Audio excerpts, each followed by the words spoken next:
Hi යාළුවනේ, ඉතින් ඔයාලට කොහොමද? ඔන්න අදත් මම ලස්සන වීඩියෝ එකක් අරගෙන ආවා.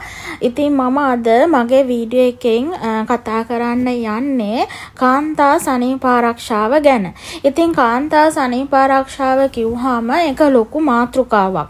ඉතින් ඒකෙන් පුංචි බේසික්ම ටිකක් තමයි මම අද කතා කරන්න යන්නේ. ඉතින් මේ වීඩියෝ එක ගොඩක්ම අවුරුදු 15 20 අතර ඉස්කෝලේ යන අය, යුනිවර්සිටි යන අය වගේ පුංචි අයට ගොඩාක් වැදගත් වෙයි කියලා මම හිතනවා.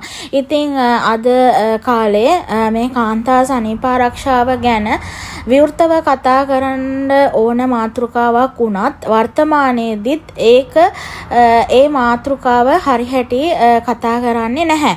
ඉතින් ඉස්කෝලවලවත් කිසිම තැනක ඒ දේවල් කතා කරන්නේ නැහැ. ඉතින් අද තාක්ෂණයේ දියුණුවත් එක්ක මේ දේවල් අපිට විවෘතව කතා කිරීමේ හැකියාව තියෙනවා. ඉතින් පාසල් යන පුංචි අය YouTube channels වලින් ගොඩක් තොරතුරු ගන්න නිසා මම හිතුවා මේ දේවල් මගේ channel එකේ වීඩියෝ එකක් කරා ඔයාලා එක්ක බෙදා ගන්න.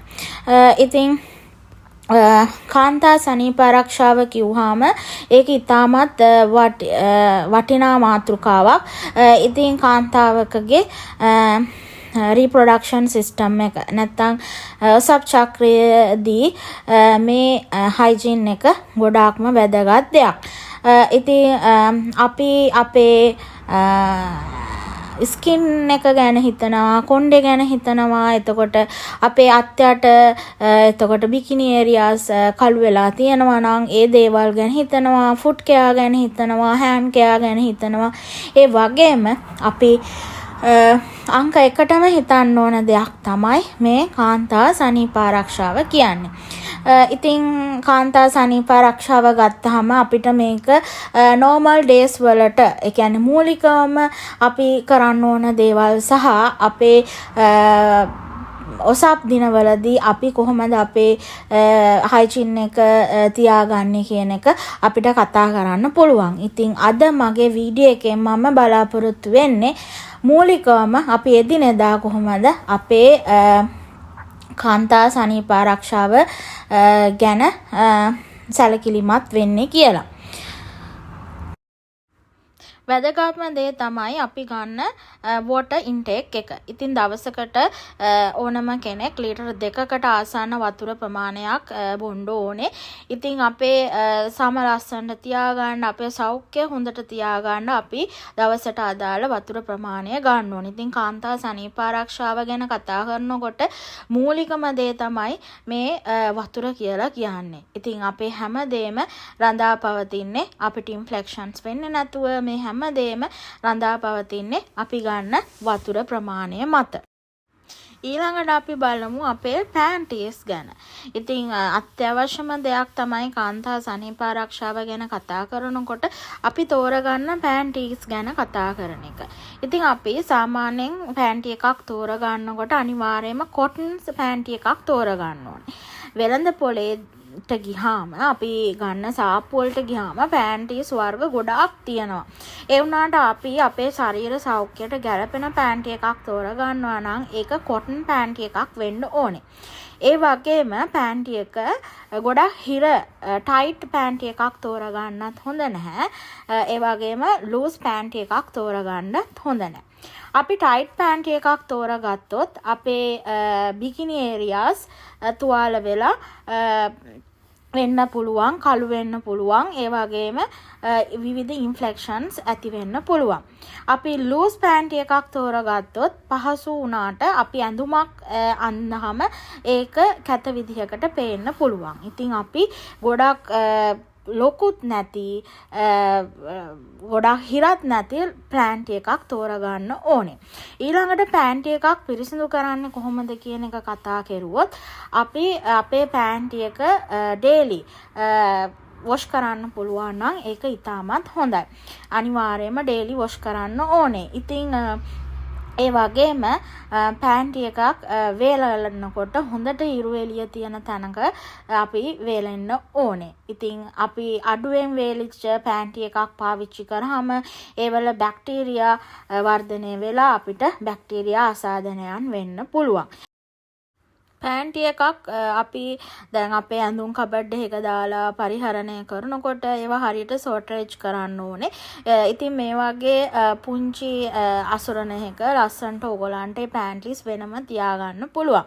ඒ වගේම පෑන්ටි එකක් අනිවාර්යයෙන්ම අපි මාස 3කට සැරයක්වත් ඒවා චේන්ජ් කරන්න ඕනේ. කියන්නේ අලුත් ඒවා පාවිච්චි කරන්න ඕනේ. නැත්නම් අවුරුද්ද දෙකක් විතර එකම පෑන්ටි එක පාවිච්චි කරන එක අපේ ශරීර සෞඛ්‍යයට එච්චර හිතකර දෙයක් නෙමෙයි. ඉතින් මෙන්න මේ දේවල් තමයි පෑන්ටි එකක් තෝරගන්නකොට ඒ වගේම පිරිසිදු කරනකොට අපිට සැලකිලිමත් වෙන්න තියෙන දේවල්. ඊළඟට අපි කතා කරන්න ඕන දෙයක් තමයි අපේ බිකිනි ඒරියාස් කොහොමද අපි පිරිසිදු කරගන්නේ කියලා. ඉතින් මේකෙදී අනිවාර්යයෙන්ම අපි උදේ ඇහැරුණ විගස අපේ බිකිනි ඒරියාස් වොෂ් කරන්න ඕනේ සෝප් එකක් පාවිච්චි කරලා. ඊළඟට තව පාරක් ඒ කියන්නේ දවසේ ඇතුළත අපි ෂවර් කරනවා නම් හරි ඇඟ හොදනවා නම් හරි අපිට පුළුවන් අපේ බිකිනි ඒරියා සෝප් එකක් පාවිච්චි කරලා ක්ලීන් කරන්න. ඊට අමතරව අපිට පුළුවන් මේ වගේ ෆර්මයිනින් වොෂ් එකක් යූස් කරන්න. ඉතින් මේක තෝරගන්නකොට අනිවාර්යයෙන්ම pH බැලන්ස් එක ගැන සැලකිලිමත් වෙන්න ඕනේ. ඊළඟට අපි නෝමල් විදිහට දවසේ ඕන වෙලාවක අපිට අපේ බිකිනි ඒරියාස් වොෂ් කරන්න පුළුවන්. ඒ වොෂ් කරනකොට අනිවාර්යයෙන්ම වතුර පමණක් පාවිච්චි කරන එක තමයි අපි සිදු කරන්න ඕනේ. ඉතින් හැම වෙලේම ෆර්මයිනින් වොෂින් වගේ සෝප් පාවිච්චි කරලා මේ අපේ වර්ජිනල් ඒරියාස් ක්ලීන් කරන එක එච්චර හොඳ දෙයක් නෙමෙයි. ලස්සනට ඉන්න කැමති ඔයාලා කරන්න ඕන ඊළඟ දේ තමයි අනිවාර්යයෙන්ම අපේ බිකිනි ඒරියාස් වල තියෙන අනවශ්‍ය රෝම ඉවත් කිරීම. ඉතින් මේ සඳහා රේසර් පාවිච්චි කරන්න පුළුවන්, වැක්ස් ක්‍රමය පාවිච්චි කරන්න පුළුවන්. ඉතින් රේසර් එකක් යූස් කරනවා නම් අනිවාර්යයෙන්ම උඩ ඉඳන් පහළට රේසර් කරන එක තමයි නිවැරදි ක්‍රමය වෙන්නේ. දවස් ඉතින් ඔන්න ඔය විදිහට හිමින් ගෙවිලා යනවා. ඔයාලත් එක්ක වටිනා දේවල් ගොඩක් ෂෙයා කරගන්න අතරේ ඉතින් දැන් නම් හවස් වෙලා තියෙන්නේ. ඉතින් මම තව පුංචි ටිප්ස් දෙකක් ඔයාලා අතර ෂෙයා කරගන්න තමයි හදන්නේ. ඉතින් මගේ වීඩියෝ එකත් එක්ක රැඳිලා ඉන්න මගේ channel එක තාමත් subscribe කරලා නැත්නම් මගේ channel එකත් subscribe කරන්න. ඉතින් මගේ වීඩියෝ එක ගැන comment එකක් වීඩියෝ එකට like එකක් දාගෙන යන්න. ඉතින් ලස්සන්ට ඉන්න කැමති හැමෝටම වටිනා tips දෙකක් තමයි මම දැන් කියන්න යන්නේ. ඉතින් හැම ගෑනු ළමයෙක්ම හරි ලස්සනට ඉන්න කැමති. ඉතින් හරි ලස්සනට හිටියාම ගෑනු ළමයෙක්ගේ වටිනාකමත් වැඩි වෙනවා. ඉතින් මේ මම දැන් ඔයාලට පෙන්වන්න යන්නේ ලේඩිස්ලට ගොඩක්ම වටින ලේඩිස් ස්ටෆ් සෝටේජ් කරන මෙතඩ් එකක් ගැන. ඉතින් අපිට එදිනෙදා අවශ්‍ය වෙන අපේ පැඩ්ස්, එතකොට අපිට අවශ්‍ය වෙන වෙට් ටිෂූස් වගේ දේවල් මේකේ දාන්න පුළුවන්. ඉතින් මන්ට පීරියඩ්ස් ලං වෙනකොට මම මේ සෝටේජ් බොක්ස් එක අප්ඩේට් කරනවා. ඒ කියන්නේ ඉවර වෙච්ච දේවල් මේකේ දානවා. එතකොට ඉවර වෙලා තියෙන්නේ මොනවද කියලා මට කලින් දැනගන්න පුළුවන්. ඉතින් මේ තියෙන්නේ ඩේලි යූස් කරන්න පුළුවන් පැඩ්ස්. ඉතින් මේවට කියන්නේ පැන්ටි ලයිනර්ස් කියලා. ඉතින් මම මගේ මේ සෝටේජ් බොක්ස් එකේ වෙට් ටිෂූස් දාගෙන තියෙනවා. ඒ වගේම වර්ග දෙකකින් පැඩ්ස් තියෙනවා. ඊට අමතරව රේසර් දෙකක් මේ මගේ සෝටේජ් බොක්ස් එකේ මම හැම වෙලේම තියා ගන්නවා. ඉතින් මේ විදිහට ලස්සනට මේ බොක්ස් එක හදාගත්තාම අපේ පීරියඩ්ස් ඩේට් එක ලං වෙන්න කලින් අපිට දැනගන්න පුළුවන් අපේ බඩු මොනවද ඉවර වෙලා තියෙන්නේ කියලා. ඉතින් ලස්සනට ඉන්න කැමති කෙනෙක්ට හොඳ ටිප් එකක් තමයි මේ දෙත් ජීවිතේ ඊසි කරගන්න පුළුවන්. ඉතින් ඊළඟට මම කියන්න යන අපිට අත්‍යවශ්‍ය වෙන පුංචි බෑග් එකක් ගැන. ඉතින් අපිට පීරියඩ්ස් ලඟ වෙනකොට අපි ළඟ තියෙන්න ඕන දෙයක් තමයි මේ දේ. ඉතින් අපිට අවශ්‍ය වෙන දේවල් මේකේ දාලා අපේ හෑන්ඩ් බෑග් එකේ, අපේ ස්කූල් බෑග් එකේ, අපේ යුනිවර්සිටි බෑග් එකේ හෝ අපි අරන් යන ඕනම බෑග් එක මේක දාගෙන යන්න පුළුවන්. ඉතින් අපිට අත්‍යවශ්‍යම දේවල් ටික ටික මේකේ ඉන්ක්ලූඩ් කරගන්න පුළුවන්. ඉතින් මම මගේ බෑග් එකේ තියෙන දේවල් තමයි මම මේ බෑග් එකට වෙට් ටිෂූස් දානවා. ඒ වගේම පැරසිටමෝල් කිහිපයක් බෑග් එකේ තියෙනවා අනිවාර්යයෙන්ම. සමහර වෙලාවට අයිබර්ෆෙන් මම දාගන්නවා. ඊට අමතරව මට අවශ්‍ය කරන පෑඩ්ස් වර්ග දෙකකින් පෑඩ්ස් දානවා. ඒ වගේම පැන්ටි ලයිනර්ස් උත් මම මගේ මේ පුංචි බෑග් එකේ තියාගන්නවා. විශේෂයෙන්ම මම පැන්ටි එකක් මගේ බෑග් එකේ අනිවාර්යයෙන්ම තියෙනවා. ඉතින් ඔයාලට ඊට අමතරව පුංචි shopping නුරයක් මේ බෑග් එකේ තියාගන්න පුළුවන්.